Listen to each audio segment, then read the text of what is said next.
I think the real outcome dream for Liminal is that we'll actually psyop a bunch of people into making great games without them ever thinking they wanted to be a game developer. Right? I think by the time you answer the question of somebody who says, I set out to create a video game, what's the lowest friction path to that? You're already implying there's a job to be done and work to do, and maybe identify as somebody who plays games.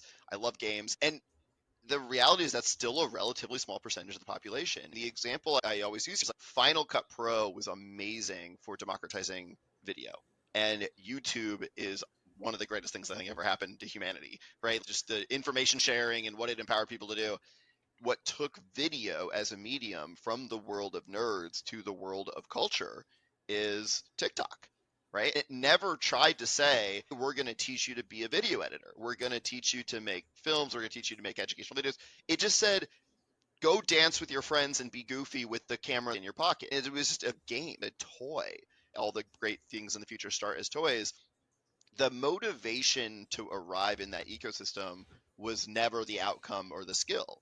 The motivation was and then people, I think, almost like accidentally discover that, oh my God, making videos and telling stories is really fun. And then some of these people grow up in that ecosystem and they become great storytellers.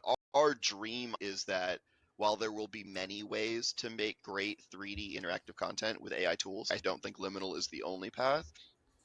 I would like our path to be what I think The Sims was for a generation of game developers. I think this is particularly true among women, where I talked to a lot of women in the games industry. I'm like, where did you get your start? And they're like, oh, I played 5,000 hours of The Sims between the ages of 13 and 25. And it made me realize storytelling in video games is really fun. Maybe I should go do this. Like, I think that kind of concept of restrict away any sort of preconceived notion of I'm trying to make something.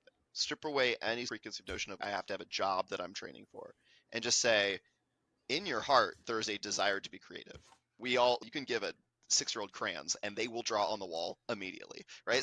What is it that we are offering to that individual that makes them show up passionate and excited to create with their friends? And if some percentage of them end up learning, oh my God, I just learned that I'm able to create whole worlds and stories, and one of them goes off and then makes a major franchise, incredible, right? But that approach is much more appealing to me, inspiring people through new ways of being inherently creative than a rigid path of, oh, first you'll do this, then you'll learn Lua, then one day you'll be on Unreal, and that's the path to pro.